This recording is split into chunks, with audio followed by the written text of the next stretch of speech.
Hi, my name's Ed Dixon, and we've prepared for you a brief presentation today at the request of Matt Fannin regarding the potential for the Vortex Dome.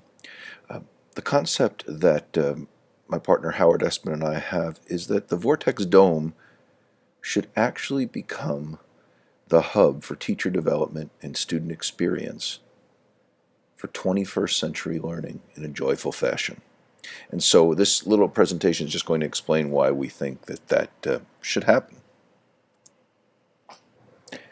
As we all know, education is in a tremendous flux right now. Um, there are new ways to approach learning, new exciting ways to bring joy to every person, every student who wants to learn. And yet it's hard in the present context, and to a large extent because we still work even in buildings that have an approach that's very almost pre-early industrial. And so that's the power we think that the Vortex Dome has. Because it has such a joyful approach and triggers such complete sensory awareness of new possibilities, we feel that it can be the ideal place to help trigger thoughts about how you can learn differently in the 21st century. And we think that the dome could be the place where teachers and students come and experience that and then take that approach back to the classroom with the tools and resources that we provide. And then share that learning, not just in their classroom or with their families, but actually worldwide.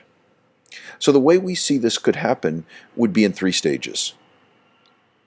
In the first stage, we would introduce teachers to the dome by bringing them there for a professional development session.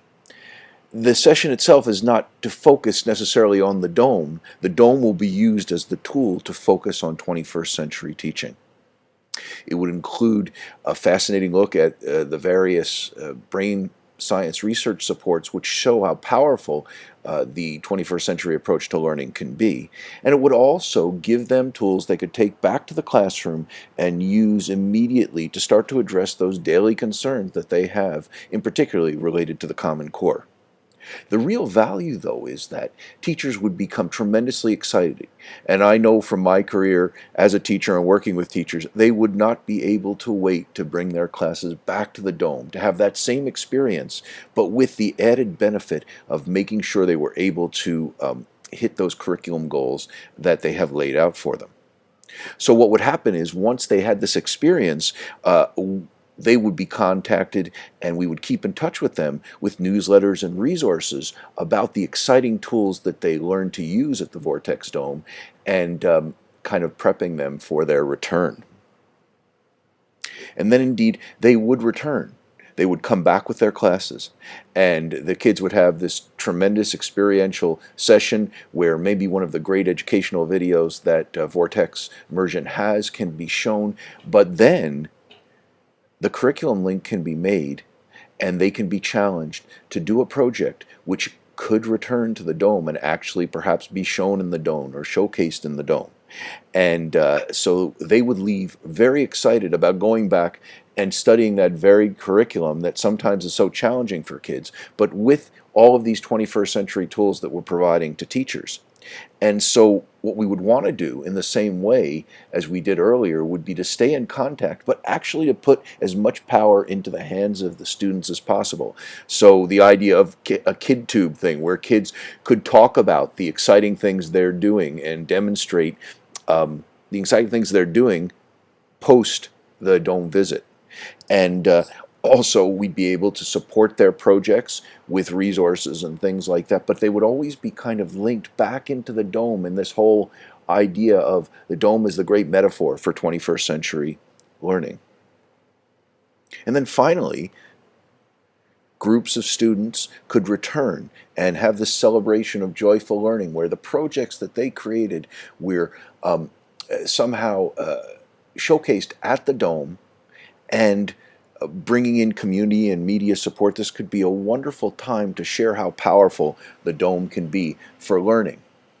At the same time, it could be the launch of an international dome project so that students who have created things who perhaps move up through certain levels, and the best ones get to be showcased in other domes around the world or in planetariums or with other connections. We're not completely sure where that could go, but the idea would be this is a way that you can reach out further. So really, what we envision is using the Vortex Dome not as the place where you come and have a great experience alone, but actually as the metaphor for 21st century learning. The benefits would be that the dome would be used daily by schools. There could be revenue generation on many different levels. There would be increased community use because the teachers and students who have this wonderful experience would then be able to take that back to their families and communities, and there would be increased interest in people coming and experiencing what happens at the dome. As well, the brand, if you will, of the Vortex Dome would be expanded worldwide, particularly from these projects. And most importantly, there would be a real growth in terms of joyful learning, the kind of learning that we know, particularly from the neuroscience research, is absolutely necessary for our students to reach the potential that they need to be able to reach in the 21st century. So that's our presentation, and if you're interested in finding out more or discussing it more, we'd love to do that. We feel really confident that we could help to implement something like this because, in essence, it's what we have been doing the past 5 years with 50, 60,000 students and teachers up in Canada, but also in places in the United States as well. So we think this is a tremendous potential for taking the dome and having it set into a context that perhaps it hasn't moved into as much yet, but has tremendous potential for growth and good purpose in the future. My name's Ed Dixon. Thanks for listening.